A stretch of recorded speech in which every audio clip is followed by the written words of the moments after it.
guys, this is your channel. Welcome to Tamil Manba. இன்னைக்கு நம்ம என்ன பார்க்க போனால் வைரலிட்டோட சாப்டர் 6 தான் பார்க்க போகிறோம். ப்ரீவியஸ் எபிசோட் என்னாச்சு பார்த்தீங்கன்னா பக்கம் நம்ம பையன்ட்டு வின் பண்ணியிருப்பான்.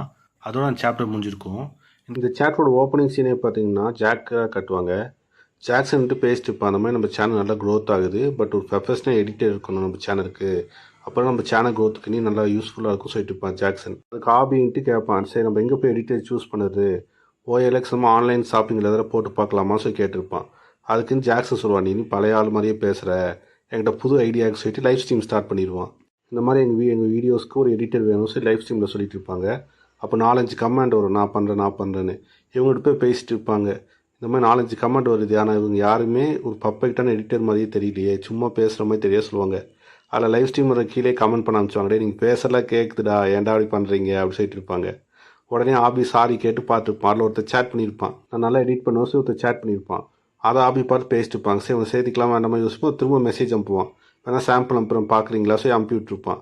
சரி நாளைக்கு மீட் பண்ணலாம் சொல்லிட்டு இவங்க யூடியூப்லேயே சொல்லியிருப்பாங்க. லைவ் ஸ்ட்ரீமில் சொல்லுவாங்க, நான் கேப்டன் மீட் பண்ணலாம் ஸ்கூலில் அப்படி சொல்லிட்டு. அதை டெக்ஸ்ட் பண்ணவங்க பார்த்தீங்கன்னா கொஞ்சம் வயசான மாதிரி டெக்ஸ்ட் பண்ணியிருப்பான். ஸோ கண்டிப்பாக வயசானவன் தான் இருப்பான் அப்படி சொல்லி இவங்க நினச்சிட்டு இருப்பாங்க. அடுத்த நாள் ஸ்கூலில் 2 பேர் வெயிட் பண்ணிட்டு இருப்பாங்க. அப்போ வருவான், கையில் வயசான வருவான் பார்த்தா ஒரு சின்ன பிள்ளை வரும். அது யான்னு பார்த்தீங்கன்னா இவங்க ஸ்கூலில் படிக்கிற பிள்ளை, இவனு ஜூனியரு.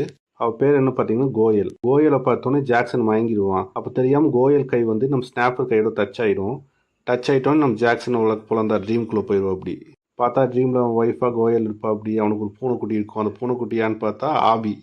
அந்த பூனைக்குட்டி ஆபின்னு பேர் வச்சு கூப்பிட்டுட்டு இருப்பான். ஆபி பேசாமல் இருறானே. கையில் ஆபி அந்த கனவு வந்து எழுப்பி விட்டுருவான் நம்ம பையில. கையில் ஆபி இன்டர்வியூ செக் பண்ணிட்டு இருப்பான். ஜாக்சனுக்கு வந்து கோயல் ஓகே தான், செலக்ட் பண்ணிட்ட எடிட்டரா. பட் ஆபி ஒத்துக்க மாட்டான், அவனுக்கு கொஞ்சம் ப்ரொஃபஷனலாக இருக்கும் சைட் எடிட் செக் பண்ணிட்டு இருப்பான். அப்படின்ட்டு கோயல்கிட்ட கேட்பான், நீ எடிட் பண்ண ஃபோட்டேஜெல்லாம் செக் பண்ணிட்டு இருக்கும்போது நீ எடிட் பண்ணி ரொம்ப கஷ்டமாக எதை எடிட் பண்ண சொல்லி கேட்டுட்டு இருப்பா. அப்போ கோயல்ட்டு சொல்லுவான், நீங்கள் கடைசியாக வீடியோ போட்டிங்களே அது சரியாக சென்சாரே பண்ணலை, நான் தான் இங்கே சென்சார் பண்ண சொல்லி காட்டுவா. அது ஒரு பார்த்தோன்னே உனக்கு கூட அசிங்கமாக போயிடும். உடனே வேறு எந்த வீடியோ பார்க்காம உடனே செலக்ட் பண்ணிடுவா இவ்வளோ. அதே மாதிரி கோயல் பார்க்க சின்ன புள்ளமாக இருந்தாலும் பேசலாம் பார்த்தா பெரிய ஆள் பேசுகிற மாதிரி தான் இருக்கும். ஏன்னு பார்த்தீங்கன்னா அவங்க ஃபாரின்லேருந்து வந்திருப்பாங்க, அவங்க அப்பா இவனும். அவளோட கம்யூனிகேஷன் ஸ்கில்ஸ் எல்லாம் கேவலமாக இருக்கும். ஏன்னு பார்த்தீங்கன்னா அப்ராட்லேருந்து வந்திருப்பா. ஒரு கம்ப்யூட்டர் ஆப் மூலிமா தான் அவள் லாங்குவேஜே கற்றுருப்பா. அதனாலே எல்லாம் அவளை கிண்டல் பண்ணிட்டு இருப்பாங்க அவர் பேசுகிற ஸ்டைலை பார்த்து. அப்போ ஆபி கேட்பான், நல்லா ஸ்கில்ஃபுல்லாக எடிட் பண்ணுறீங்க, ஆனால் ஏன் எங்கள் சேனல் வந்து ஏன் ஜாயின் ஆனால் சொல்லி கேட்பான். கோயல் நினச்சுமே ஆபியோட ஃபஸ்ட்டு ஃபைட்டே பார்த்துருப்பா. இந்த மாதிரி பக்கோட் அடி வாங்குறது அன்னிருந்து யூடியூப்பில் ஃபாலோ பண்ணிட்டு இருப்பா. கோயலுக்கு வந்து ஆபி ரொம்ப பிடிச்சி போயிடும். ஏன்னா புல்லிஸ் எல்லாம் அட்டாக் பண்ணுறான் சொல்லிட்டு இவ்வளோ நிறைய பேர் புள்ளி பண்ணியிருப்பாங்கல்ல. ஆனாலே ஆபி அவளுக்கு ரொம்ப பிடிச்சிக்கும். ஜாக்சனும் ஆபியும் சேர்ந்து ஃபோட்டோ போட்டுருவாங்க. சேனலுக்கு நியூ எடிட்டர் வந்தாச்சுன்னு ஸ்டேட்டஸ் போட்டுருவாங்க யூடியூப்ல. பூமி ஃபீல் பண்ண ஆரம்பிச்சிருவான். ஏன்னா பூமி விடாமல் ஃபோன் பண்ணிட்டே இருப்பா, இவன் அட்டன் பண்ணவே மாட்டான். ஆனால் யூடியூப்ல மட்டும் வேலை செய்யறானே சொல்லிட்டு பூமி ஃபீல் பண்ணிட்டு இருப்பா ஆபியை நினைச்சு. ஒரு எல்லாம் கூட்டமாக இருப்பாங்க ஒரு கடைக்கு முன்னாடி. என்ன ஆச்சுன்னு எட்டி பார்க்க போனா அங்கே 4-5 பேர்த்து ஒருத்தர் அடிச்சு போட்டு அம்பாட்டு கேம் விளாண்டு இருப்பான் டேக்கன் ஃப்ரீ. அந்த கீழே அடிவாங்க கேங்லேருந்து ஒருத்தன் வந்து பேச, நீ அடவனால அடிச்சேன்னு கேட்பான். அப்போ அந்த கேம் விளாண்ட கேட்பான், உங்ககிட்ட ஒரு 100 ஏன் இருக்குமா, நான் கேம் தோத்துட்டேன்னு சொல்லி அவன்கிட்ட காசு கேட்பான். அவன் இங்கே சீன் கட் பண்ணி காட்டினா ஆபி வீட்டில் தான் காட்டுவாங்க.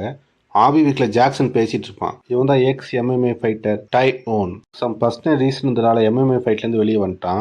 அது மட்டும் இல்லாமல் இவங்கிட்ட ஒரு ரூமர்ஸ் வேற பரவுது, இவன் ஸ்கூலில் இவன்ட்டு அடி வாங்குற ஆளே யாரும் இல்லையாமா. இவன் சின்ன வயசுலேருந்து மார்ஷல் ஆர்ட்ஸில் வந்து ஸ்பெஷலிஸ்டாக இருக்கான். ஆபி உன்னால் கெஸ் பண்ண முடியுமா எந்த மார்ஷல் ஆர்ட்ஸில் ஸ்பெஷலிஸ்டாக இருக்கான்னு சொல்லி கேட்பான் ஜாக்சன்.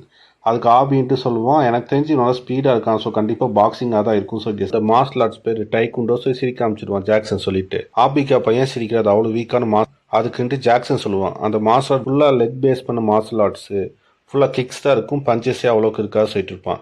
நம்ம ஆப்போசிட் வந்து நம்ம லெக்கை கேட்ச் பண்ணிட்டானா கேம் முடிஞ்சிச்சு. அப்போ கோயல் வந்து பின்னாடி வந்து சொல்லுவா, தப்பா சொல்ற ஜாக்சன் சொல்லிட்டு கோயல் சொல்லுவா, டைகுண்டோலேயே 2 வகை இருக்கு, ஒன்று ஸ்போர்ட்ஸ் ஒன்று காம்பேக்ட். ஸ்போர்ட்ஸ் சொல்லர் வந்து பாயிண்ட் பேஸ் கேம், அதாவது நீங்க வந்து கரெக்டாக குறிப்பிட்ட எடுத்து அடிக்கக்கூடாது, ஆப்போசிட் கீழே படுக்க வச்சா பாயிண்ட்ஸ் அந்த மாதிரி போகும். ஆனால் டைகுண்டோ காம்பேக்ட்ல வந்து டோட்டலி டிஃப்ரெண்ட். மெயினாக இந்த ஃபோக்கஸ் பாயிண்டா பார்த்து அடிப்பாங்க, கண்ணு காது படிப்பட்டா கீழே விழுகிற மாதிரி. ஸோ அது வந்து ஸ்ட்ரீட் ஃபைட் ரொம்ப மோசமான இதுதான் டைகுண்டோ. ஒரு நாள் ஒரு மார்ஷல் ஆர்ட் எந்த கிக் பவர்ஃபுல்லாக இருக்குது செக் பண்ணு சொல்லிட்டு வேர்ல்டில் இருக்க பெஸ்ட் மார்ஷல் ஆர்ட்ஸ் எல்லாம் கூப்பிட்டு டெஸ்ட் பண்ணியிருப்பான், பெஸ்ட் கிக் யார் பண்ணுறாங்கன்னு. Thailand boxer kick speed 709 680.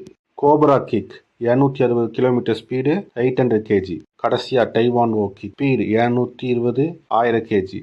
கையில் உண்மையாக அவசரம் ஒருத்தர் 1000 kg கிக் பண்ண முடியுமா?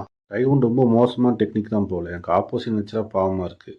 ஆமாம், இந்த வீடியோக்கு எனக்கு நீங்கள் காட்டிட்டு இருக்க ஆபி, நீ பார்த்தன்னா நம்ம யூடியூப் சேனலோட கண்டென்ட்டே புள்ளிஸை புள்ளி பண்ணது தான். ஆமாம், அதுக்கு என்ன, உன்னோட நெக்ஸ்ட்டு ஆப்போசிட்டே இவன் தான். ஏன்னா என்ன சாவடிக்கனே முடிவு பண்ணிட்டியாடா நீ ஜாக்சன். வியூவர்ஸ் தான்ப்பா கேட்டாங்க. நம்ம வியூவர்ஸ் கேட்டாங்க எப்படி நோ சொல்ல முடியும்? கோயல் சொல்லுவா அப்போ டைகுண்டோ மோசமான மார்ஷல் ஆர்ட்ஸ் தான். அதுலேயும் ஒரு குறிப்பிட்ட மூவ் இருக்குது, சூப்பர் மூவ், ரொம்ப பவர்ஃபுல்லான ஸ்பீடான மூவ். ஈவன் எம்எம்ஏ ஃபைட்டரே அந்த மூவ் கண்டா பயப்படுவாங்க. அந்த மூவ் பேர் தான் back kick, otherwise call donkey kick. ஆபி, நான் சாதாரண ஃபைட்டர் தான்டா சண்டை கட்டிக்கிறேன், என்ன போய் ஒரு ஏன்டா எம்எம்ஏ ஃபைட்டர் கூட சண்டை கட்ட வைக்கிறீங்க? அவனை பாடுறா, ஒரு செமையான ப்ரோ ஃபைட்டர்ரா, ஏன்டா நீ சாவடிக்க பார்க்குறீங்க?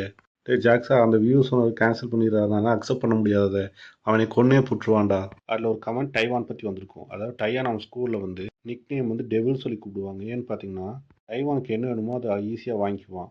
ஆனால் கேட்டு வாங்க மாட்டான், வன்முறையில் வாங்குவான். அதை எப்படி வாங்குவான்னா, இப்போ அவனுக்கு ஷூ வேணும்னா டைரெக்டாக போய் கேட்க மாட்டான். அவன் கூட ஃப்ரெண்டை அடித்து இவனாக பயந்து அவனுக்கு ஷூ தர மாதிரி பண்ணிடுவான். ஆனால் அவன் ஷூக்காக பண்ணலை. அவனுக்கு ஆப்போசிட் நிற்கிறவன் வந்து கூனி குறுகி அவனை ஒன்றுமே பண்ண முடியாது டைவானுக்கு எதிராக சொல்லிட்டு அதை அவன் கண்ணில் பார்க்கணும், அதுக்காக வேணுக்கு செய்வேன். இதனாலே அவன் சைக்கோ சொல்லி கூப்பிடுவாங்க. ஜாக்ஸா இங்கே பாடுறா, அவன் கிக்கு என் தலைக்கு மேலே போகுதுடா. ஆபி அதெல்லாம் முடியாது ஆபி, நம்ம சப்ஸ்கிரைப் சொன்னால் செஞ்சுதான் ஆகணும், நீ சொல்லிக்கிறல்ல மறந்துட்டியா? நான் சண்டைக்கு போகிறேன்னு சொல்லிக்கேன் புள்ளி கூட, அதுக்குன்னு ஒரு எம்எம்ஏ ஃபைட்டை கூட இறக்கி விடுவீங்க? அதெல்லாம் சப்ஸ்கிரைப் புரிஞ்சுக்குவாங்க, நான் உயிரோடு இருந்தாலே போதும் ஃபஸ்ட்டு. அது கோயல் சொல்லுவா, ஆபி நீ மட்டும் கூட சண்டை கட்டாய் நானே அவன் போட்டு பொழந்து விட்டுருவான் பாரு வெப்சைட் இருப்பான். அதுக்கு ஆபி, நம்ம அவன் கூட சண்டை கட்ட காரணமே இல்லையே, நம்மளுக்கு அவன் தேவையில்லாமல் அவன் கூட போய் சண்டை கட்டணும். அதுக்கப்புறம் டைவான் தான் காட்டுவாங்க. டைவான் ரோட்டில் நடந்து போயிட்டு இருப்பான். அப்போ ரீசெண்டாக அவன் அடிச்சிருப்பான் ஒரு புள்ளியை கேம் சென்டரில். அவன் ஆளை கூட்டிட்டு வந்திருப்பான் அவன் அடிக்கிறதுக்காக. அப்போ கூட்டிகிட்டு வந்தாலும் டைவான்கிட்ட பேசுவான், நீ தான் என் ஆளை அடிச்சியான்னு கேட்பான். இவன் பேசிட்டுக்கு போய் பக்கத்தில் இருக்கணும் ஓங்கி உதைக்க அமைச்சுவான் டைவான். உதச்சிட்டு கேட்பான், டே உன்ட்ட 100 ஏன்னு இருக்குமான்னு சொல்லி கேட்பான் கேம் விளையாடுறதுக்கு. அப்போ அந்த புதுசாக வந்தவன் டைவான் அவனுக்கு புழக்க போண்டாசி உதைக்க வருவான். டைவான்லேருந்து நகுந்து ஒரே தான் உதைப்பான். அவன் சுருண்டுருவான். அவன் 2 பேர்த்தையும் அடிச்சு போட்டு அவன்கிட்ட காசு கேட்டுருப்பான். டக்குன்னு டைவான் திரும்பி பார்ப்பான், யாரும் ரெக்கார்ட் பண்ணுறாங்களான்னு. டக்குன்னு ஜாக்சன் மறைஞ்சிருவான். ஒரு பில்டிங் போய் மறைஞ்சிட்டு அங்கேருந்து எஸ்கேப் ஆகி போய் ஆபியை பார்க்க வருவான். ஆபிகிட்ட சொல்லுவான், அந்த பாரு அவன் ஃபைட்டிங் டெக்னிக் நான் வீடியோ எடுத்து வந்துட்டேன், இதை பார்த்து கொஞ்சம் கற்றுக்கோ அப்படி சொல்லி தரக்கு வருவான். அப்புறம் 2 பேர் பேசிட்டு இருப்பாங்க. அந்த இடத்துக்கு டக்குன்னு பார்த்தா டைவான் வந்து நிற்பான். நீ தான்டா ரெக்கார்ட் பண்ணுன்னு சொல்லி கேட்பான். உடனே அவன் ஷாக்காயிரும். ஜாக்சன், இல்லை நீங்கள் சண்டை கட்டு நல்லா இருந்துச்சு அதுக்காக தான் வீடியோ எடுத்தேன்னு சொல்லிட்டு இருப்பான். ஆபி நினைப்பான், அப்படி தான் எப்படியா சமாளிச்சிடுறா அப்படின்னு நினச்சிட்டு இருக்கும்போது நம்ம கோயல் வர ஆரம்பிச்சிருவா. யாரா என் பாசை மிரட்ட ரிசை ஓடி அடிக்கிறதுக்கு வருவா. இதே மாதிரி பொம்மி வந்து போக்கோ அடிச்சிருப்பா, அது பெரிய பிரச்சனையாக இருக்கும். அதே மாதிரி கோயல் வராடா, கோயல் வந்து இவன் அடிச்சிட்டானா பிரச்சனை பெருசாக இனிமேல் பயந்துட்டு இருப்பான் ஆபி. கிட்ட வந்து பார்த்தா டைவானா இருக்கும். பொம்மி அப்படியே சும்மா எங்கள் பாஸ் பார்க்க வந்தேன், நீங்கள் யாருக்கு பேசிட்டு சமாளிச்சிருவா. அப்போ கோயல் சொல்லுவா, என்னை அடிச்சுன்னா எங்கள் அப்பா வருவார், எங்கள் அப்பாவுக்கு நீ பதில் சொல்லணும் சொல்லி பயந்துட்டு இருப்பா. 3 பேர் வரிசையாக நிற்க வச்சிருவான் டாய். அப்போ ஜாக்சன் சொல்லுவான், உங்களுக்கு வீடியோ எடுத்து பிடிக்காடி சொல்லுங்கள், நான் வேணா வீடியோ டெலிட் பண்ணிடுறேன் சொல்லி கேட்பான். டைவான் கேட்பான், வீடியோ எடுக்க தான் நீ வந்தியா அப்படி சொல்லி கேட்பான். ஆமாம், வேறு ஒன்றும் இல்லை, டெலிட் பண்ணி நாங்கள் போயிடுறோம் கிளம்புறோம் சொல்லி கிளம்பி பார்ப்பாங்க. டைவான் ஆபியை பார்த்து கேட்பான், டே நீ தான் இந்த யூடியூபர் இந்த புள்ளிஸ் எல்லாம் போட்டு அடிக்கிறவன், நான் கேள்விப்பட்டேன் என் கூட நீ சண்டை கட்ட போறியாமா, உண்மையாவா? அப்புறம் உன் யூடியூப் சேனல் எனக்கு வேணும். ஆபி இது கேட்டவும் ஷாக் ஆயிடுவான். அதுக்குள்ளே டைலான் வந்து ஜாக்சன் உதைக்க அமைச்சிடுவான். ஏன்னா டைலானோட மெத்தடே இப்படி தான். அவனுக்கு என்ன வேணுமோ கேட்டுட்டு அவன் ஃப்ரெண்ட்ஸ் அட்டாக் பண்ணுவான். அதனால தான் அவனை டெவில்னு கூப்பிடுவாங்க. இந்த தாட்டி அதே மாதிரி தான் நம்ம ஆபிகிட்ட சேனல் கேட்டு இப்போ அவன் ஃப்ரெண்ட்ஸ் அட்டாக் பண்ணிட்டு இருப்பான். ஆபிக்கு என்ன பண்ணனே தெரியாது. திரும்ப டைவான் கிட்ட வந்து கேட்பான், என்ன உன் சேனல் எனக்கு தரையா? அப்புறம் இன்னொரு விஷயம் கேட்க மாட்டேன், உன்கிட்ட ஒரு 100 ஏன்னு இருக்குமா? இதோ சாப்டர் 6 முடியுது guys. See you on next video. Until then, bye.